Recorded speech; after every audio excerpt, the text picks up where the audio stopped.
In Titus 2, older women are commanded to teach what is good so they can help younger women love their husbands and children. On today's show, you'll hear from older women who will share timeless, relevant biblical wisdom and personal, profound life experiences to help answer your questions and teach what God says is good so you can be the wife and mother you were created to be. Welcome to another episode of Older Women Likewise.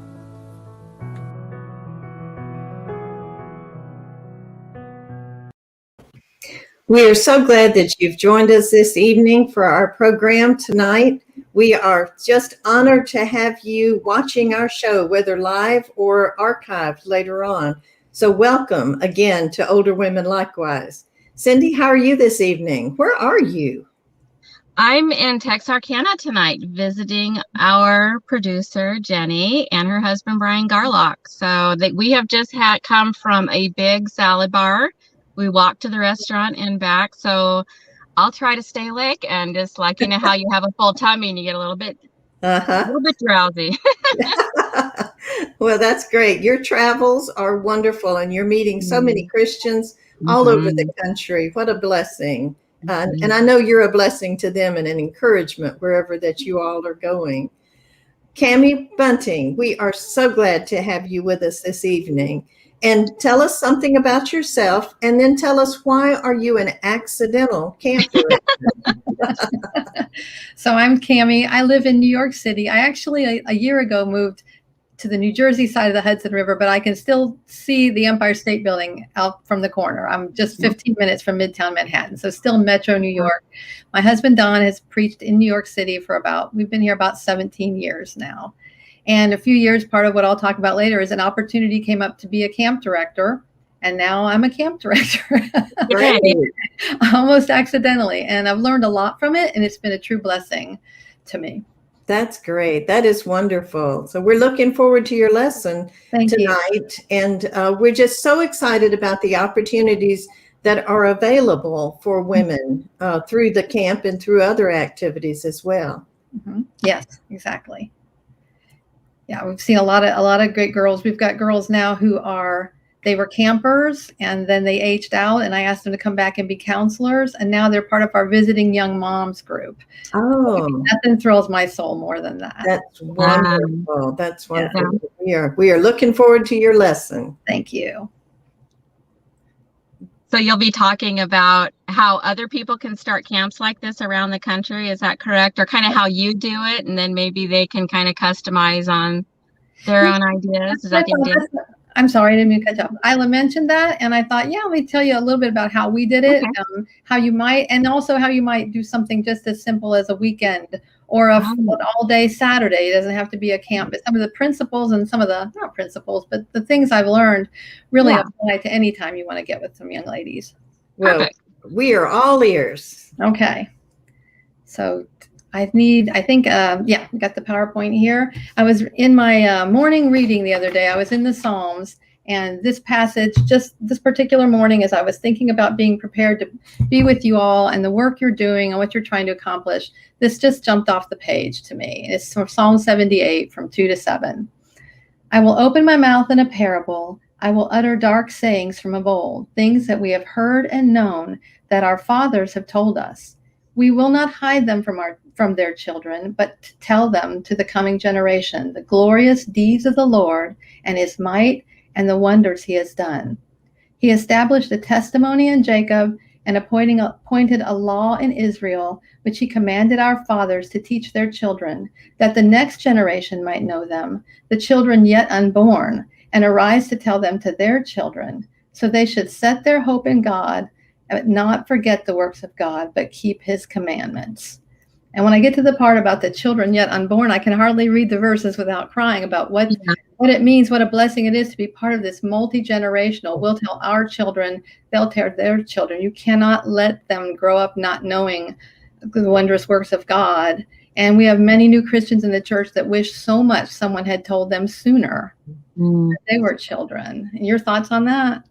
Yeah, I was just the ripple effects of this kind of work. When you're working with young people like this, it's immeasurable. We will never know the difference. But this verse points out how sometimes that's generational, because someone really connected with God over scripture with a camp counselor one summer, that it affected their grandchildren eventually and etc. So it reminds me of Isaiah 55:11 that says, "My word will not return unto me void." That just, we can't see always the fruit of our efforts, and a lot of that happens. That verse right before that, the part that says, "The praiseworthy, till the next generation, the praiseworthy deeds of the Lord, His power and His wonders that He's done." A lot of those deeds of the Lord have happened personally to us in our lives, and in the course of a camp or a ladies retreat or something like that, there's that time to sit down and say, like, listen, this is how God rescued me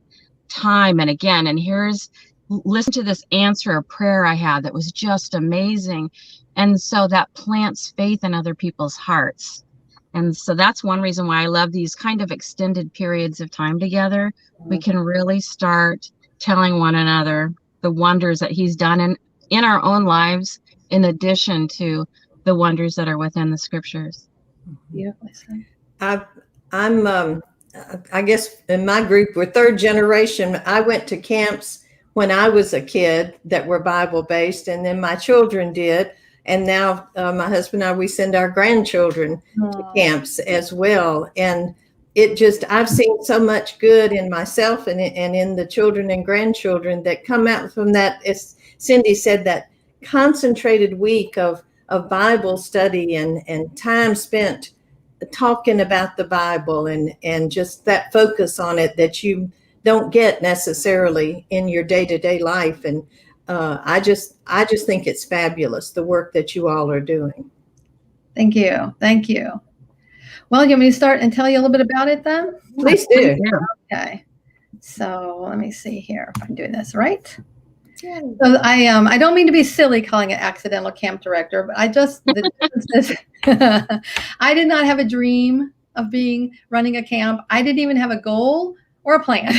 But in the Northeast where we live, they were taking kids to Bible camps in other parts of the country. Joe worked, some other people were driving boys to Alabama, driving boys to Indiana, girls to Indiana to the Daughters of Virtue camp. And Joe Works began a camp for boys in the Northeast in New York State originally. We've bounced around locations because it's not easy to find a location. I'm in the city, so I got a fire truck going by. I'm sorry. Okay. And so after his had been going a couple of years, my husband, Don, was a teacher. Joe just asked Don, would I be interested in doing the same kind of camp for girls, backing them up week to week? He'd help me some if I just get this going. And you recognize this. I said, like, yeah. Of course, that was fun. And it did. It sounded great. And it was only later that I began to realize I had no idea what to do next. I'd never been to camps myself. I've helped with Florida college camps, but I didn't know what to do. I was beginning to panic. And we got together with Joe and Beth Works, very good friends of ours. And Joe had already helped with some logistics. He had found some people who were experienced. I'd love to name them if that's okay. I'll go for it. Simon and Teresa Harris, Ed and Sarah Smith, Lori and Kevin Biesecker, families who did have experience with camps. And so now some of my logistics are going to happen because they do know what they're doing. Yeah. But more importantly, it was equally as importantly, Beth said to me, because I was very nervous, like maybe I shouldn't have stepped into this role. And she said, just decide what it is you want. What's your vision? What do you want to have happen? And then make that happen. And when you get there, if it doesn't work, change it. And it really was very profound for me at that moment. Took a lot of pressure off. And that's the kind of where I started. And so that's why in this, you may have great aspirations. And I'd love to see a camp in every state of the country. Yes. Yeah, that would be great. Yeah. But you may just decide you'd like to have a better relationship with the young women in your life and plan a Friday night sleepover and all day Saturday or all day Saturday or once a month. It doesn't have to be as big as a camp. If you have this desire to build that relationship and to be part of their spiritual education as an older woman should. So let me go here. Sorry, I keep saying that. So this is kind of the idea of things that I knew I wanted. I articulate it better now after 9 years, and it's really honed itself. But even originally, these are the kind of things I knew I wanted in a camp.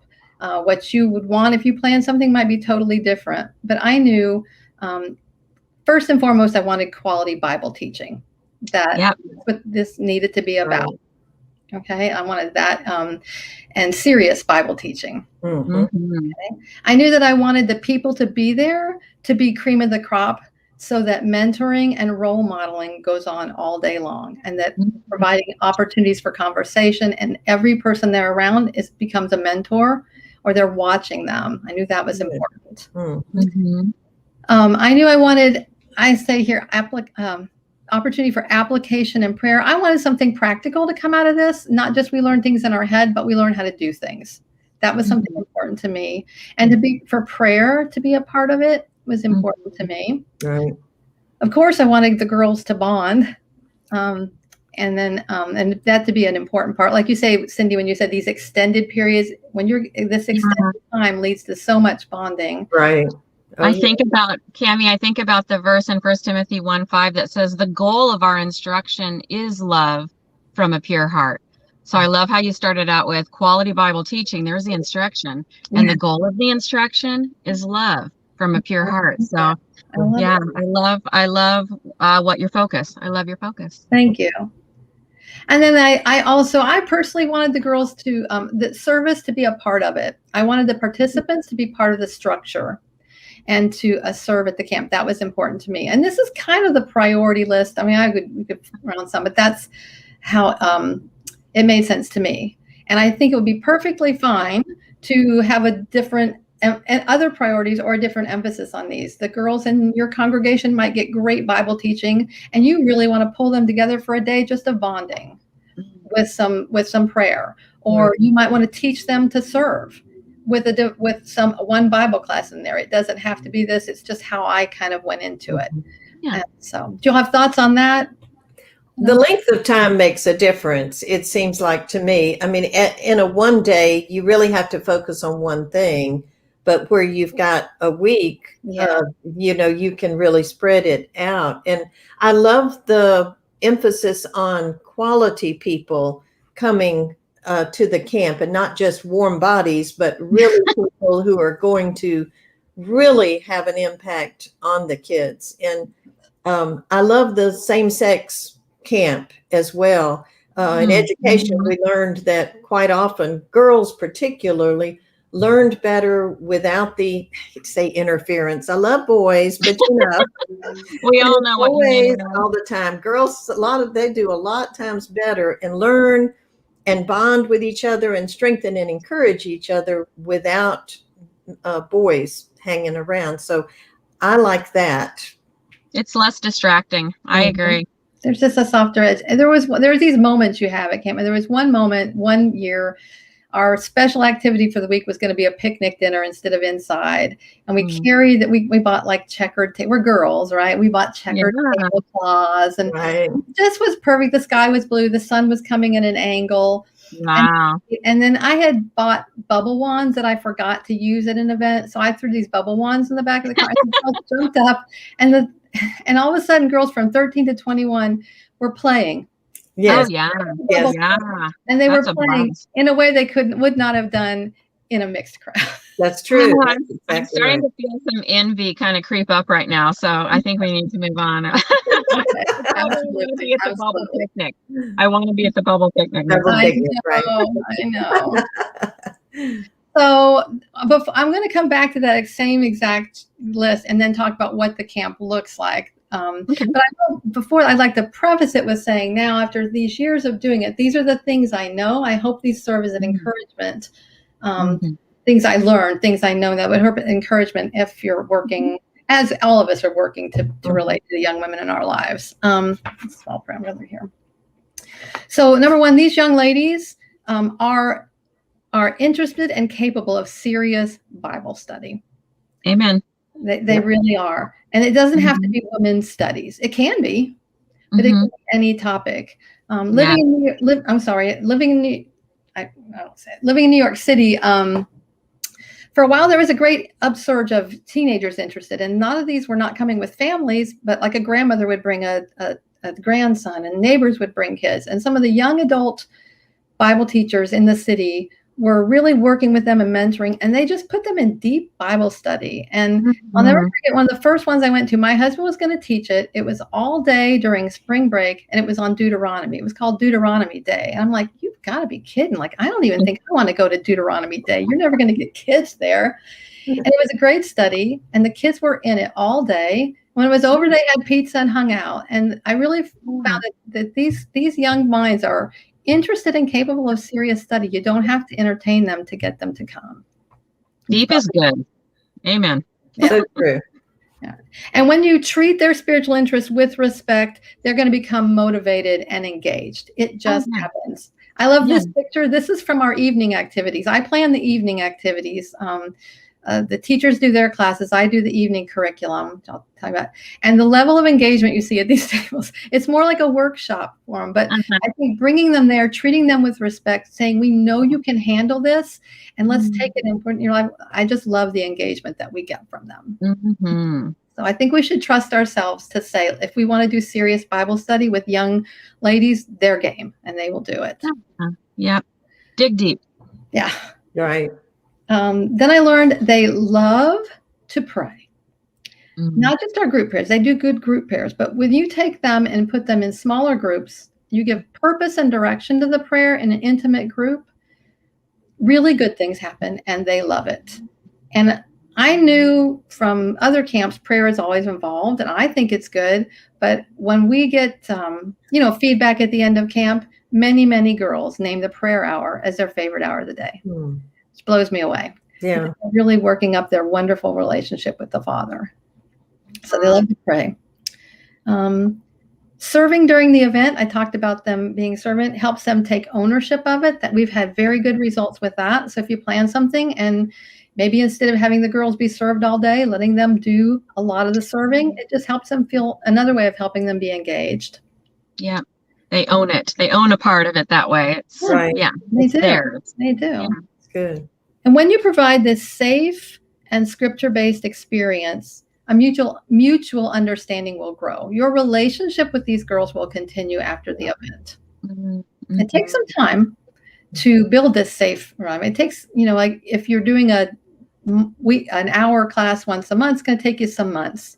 If you're doing an all day thing, it's going to take you a few of the hours a day, but the atmosphere changes and the trust comes, and you'll learn things about each other, and it will continue after the event. So that's a very important part to me. Well, I can see how the prayer would lend itself to that intimacy, because there's so much vulnerability in prayer. And so you're saying the thing that has been heaviest on your heart. And, when we're sharing all of that, we can't help but be able to identify with each other better and really, really connect. So I just really hope this next generation will shake the shyness over praying aloud with one another. Right. That it would be, my hope is that it would be eventually that when someone says a burden that they have, that instead of saying, I will pray with you, and then, and thank you, and parting ways, stopping and praying together right there, together on the spot, go off to the side, go off and have, a little private corner there and talk to God together right then and there. I would love to see, as a result of your efforts and other efforts around the country, a comfort level of being that vulnerable with each other. Yeah. Yes. Nicely. Yeah. Well, and so often too, girls don't get that opportunity for a prayer spoken aloud in front of others. It's a wonderful opportunity for them to have that chance to sort of organize their thoughts that they want to say to God, and to speak them aloud with others, to see the influence and the effect that their prayers can have on others. I think it's just beautiful. It's something that quite often we don't see we don't get a chance to do until we're much older, right. Women, and with our children perhaps, or with a ladies class. But this is wonderful that these young women can have that opportunity and that growth. Right. And like you said, get over the shyness and just become something they're very comfortable with. But they do love it. This next slide is just a sample, a flyer I made from one of the years with the listing of the classes. This is from the last time we met, which is in 2019, just to show you that there's some really good, serious classes. There is one woman's study. Bertina Smeltzer taught about a godly wife and mother, but the others are books of the Bible or general topics, so you could kind of glance down through that. Mm-hmm. And I let the particular one, I let the teachers pick their topics. They are busy men and women, and if they've got something they have that works well, I don't want them to have to come up with something different. Brilliant. Yeah. And I use some camps do follow a theme and ask the teachers the theme, and that works really well too. I use an umbrella verse, and then I let the classes fall into that. Mm-hmm. I think it's wonderful that you are really digging into the scripture and not assuming that because they're young, they're not interested in a deeper Bible study, because it's a wonderful time of life to really dig into the scriptures to set you up so that as you experience more things and come back to that passage in 10 years or 20 years or 30 years, that you have a background, a base of understanding that then as your perception changes, then you can get more from that scripture. I just think that's wonderful. It goes deeper and deeper. Yeah. It's a fun story. The very first year things were getting started, and one of the girls that I knew in the area emailed me, I guess it would be email or text me one day, and said, Miss Cami, are we going to have sports at this camp? And I said, well, I mean, you can go out in the yard and play. We're not going to have organized sports. This is a Bible week camp, different from the, like the Florida college camps, which are a mixture of fun and all that. I said, but you can play, She said, okay. And a few weeks later, when I sent out a packing list, I included tennis shoes or sneakers. And she emailed me back. She said, I see you put sneakers. So are we going to have sports? You're locked in. I was like, you're locked in. Same question, same answer. If you want. But I bumped into that girl the first day about 3 hours in. I'm like, how you doing? And she was coming out of a classroom, and she said, oh, you have got to go to Mr. Simon's class on Revelation. It's amazing. Okay. I had wondered, am I really right about this? Are they going to like the classes? And like, absolutely. Yeah. Fabulous. Yeah. Revelation can be better than sports sometimes. Yeah. Amazing enough. And I'm sure Simon made it feel that way too. Oh, yeah. So for the quality Bible teaching, we have 6 classes a day. They spend their day. It's an academic week. We call it camp, and where we've been, you're in the camping environment, but it's more like a summer school.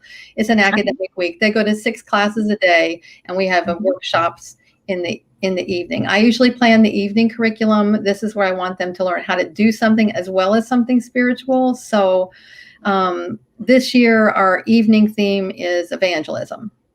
And the evenings are a combination of short talks by the other staff. Our kitchen lady, the ladies who work in our kitchen are skilled Bible class teachers. And they come out and help us with the talks, or the men join us, or the teachers. So we'll have a short talk. Monday night is about your own Bible knowledge. You can't share the gospel till you've studied it. And so we'll have someone present their style of study, and then we break up in groups and we have a discussion about what are my obstacles to study, and then we practice answering a couple of questions, then we come back and sing. So the evenings are like a workshop like that. So they're in class or these evening workshops the most part of their day, and like I say, it goes very well. The mentoring and role modeling, I knew I wanted quality people, and the accidental part of that has happened that has just thrilled me is that the camp goes from girls ages 13 to 21. I've extended the upper age because the Northeast churches are few and far between, and opportunities aren't that many, and I didn't want to cut it off at age 18. So we go all the way to 21 years old. Okay. Then the counselors, they're girls 21 and beyond, mostly single girls, not always. Some married girls have come. They're working girls. They're amazing, cream of the crop. They take a week off usually of their vacation to come and do this, and they stay in the cabins with the girls, and I think are fantastic role models of what that stage of life should look like. Then the teachers are moms. semi-grown or grown kids. The kitchen staff are mostly moms, some younger women. But then we've also had, I'm a grandma, a lot of us are grandmas now, but in the kitchen, one of your participants here, Miss Judy, has been here. Marlene, we have grandmas in the kitchen. So there are young moms in the area. Their husbands may be preachers or not, and talk about that. They like what's going on. They've got little kids in tow, so we invite them to come for a day and visit. Bring it. If you can ditch some of your kids, fine. If not, just bring them with you. And they bring them. They sit in classes and are really great examples of a mom making a sacrifice to be there, and then being a mom and dealing with it during the day. It's great. So without really intending for that to happen, we have every stage of life covered with some form of role model. And I just can't even, I get so excited. Oh, that's wonderful. That is that's so important, because when you're young, you haven't been old. And so you don't know what Christianity looks like sometimes, especially if you're in a smaller congregation. And so if you can see that all those different stages of life modeling Christianity, that's fabulous. What a wonderful thing. Yeah, and they're all blessings to me, all the ladies. I mean, put that many good ladies in one situation, right? And it's just all good. Oh yeah. Definitely. And I'm picturing when the lights turn out, and you're in the bunk room, and here you have these younger adult women, that are in the cabins. That's when the girls kind of start to talk sometimes more, and to have somebody not so far removed age-wise who's leading, who sounds like where they're about to be in life. And so as they're telling their personal stories and her wise advice, I mean, a lot of that good influence you're talking about is sometimes outside of the study hours, right? I mean, it's in between, it's during and it's in between. Absolutely. So I was just imagining the beauty of that while you were describing where everybody is, according to, what the moms are doing, what the single adult girls are doing, and all that. Yeah. Yep. Okay. Then we talk about opportunity for application and prayer. The evening activities are application. One year we did teaching children's Bible classes. One year we did getting ready for the next stage of life. And then a lot of times we take that evening theme and the theme verse, and we build that. Teresa Harris has helped me always build a guided prayer session. So that as you enter the prayer session, if we're studying evangelism, your next day's prayer session might talk about you and your influence. And your influence, what people see you, do they see the gospel? And they would talk about that and then have prayer. The groups are usually only 8 to 10 girls with a teacher and a counselor. Sometimes they pray as a group, sometimes they break into 2s or 3s. But literally we had to change our schedule. The little girls get done in 30, 45 minutes, but the older girls were spilling over into the next. We had to put free time after prayer, because when they got going, they need time. It's a wonderful part of the day. We do, of course, one of the main reasons we're there is for the girls to bond. And in the Northeast, where they don't see too many Christians, it's especially important. We have a no cell phone policy. You check your cell phone when you come. And we have a lot of laughs about how awful that's going to be. Teachers and counselors keep theirs. We do have access. And some of these 21-year-old girls have job interviews to take. I mean, we make all kinds of exceptions. But it changes everything. It gets the distraction of just looking at your phone. It gets the distraction of friendships that you need to let go of for a little while, and stresses in your world. It makes a much safer environment to share intimacies, knowing that someone doesn't have their phone. And post it. And it goes fine. It goes very well. That's part of what's happened with the bonding, is we try to cut the outside world off as much as possible.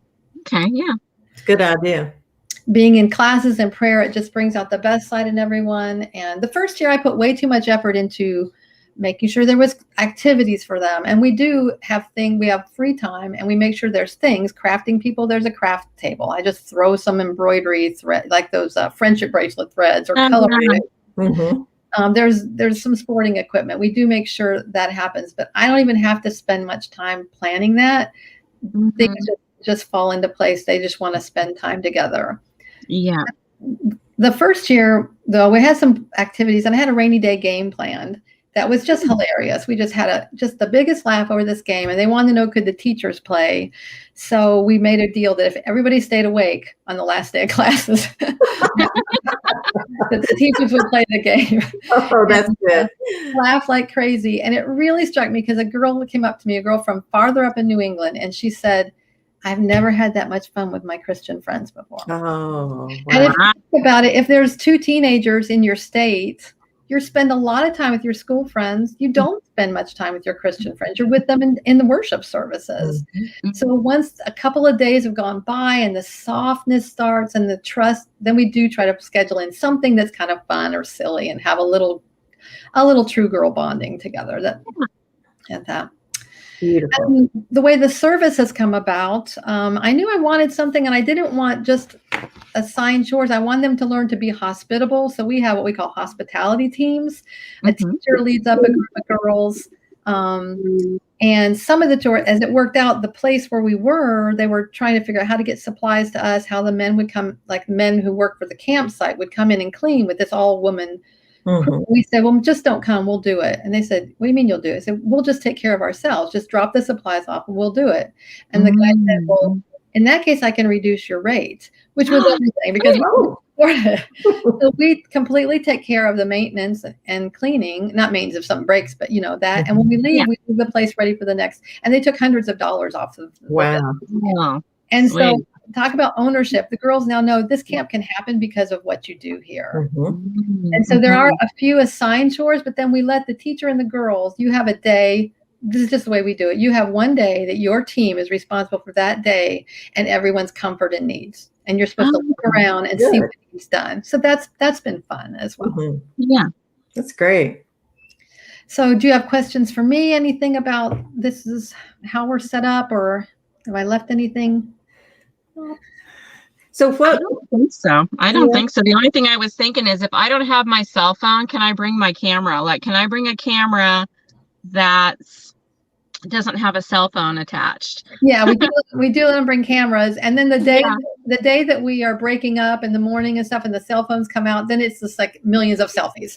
Oh, Yeah. Selfie city. Okay, got it. And teachers and counselors, we try to take lots of pictures so that we can share them out. Yeah. That sounds wonderful. Well, what would you suggest for someone who wants to start a weekend or do you have like a plan of what would you do first or? Well, I see. As I was closing, what I've got here for you now are 3 websites. One is Far Camp's website. One is Daughters of Virtue. They call it Dove Camp in Indiana. One is, it says Salt Bible Camp, but the boy and girl camps are called Salt and Light. And Light is the girls' camp. But the ladies who run these 2 camps, Teresa Harris, Sandra Fisher, Sarah Smith, would be great resources. So not only are these camps available for your daughters, but I'm sure I haven't asked them yet, but I know they would. I would just say, and I would say if you're thinking of whatever, think all the way from something really big to something very small. Just think if you care for the girls in your congregation and this is what you'd like to do, just start small, start where you are and do what Beth told me to decide what you'd like to provide.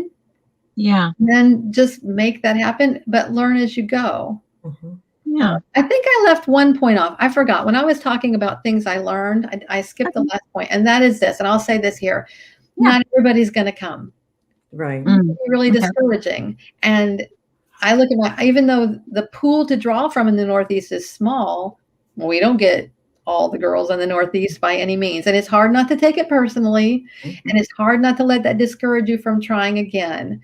But sometimes just the luck of the draw of the family that you think this would do so much good, that's when their family reunion is and they can't come.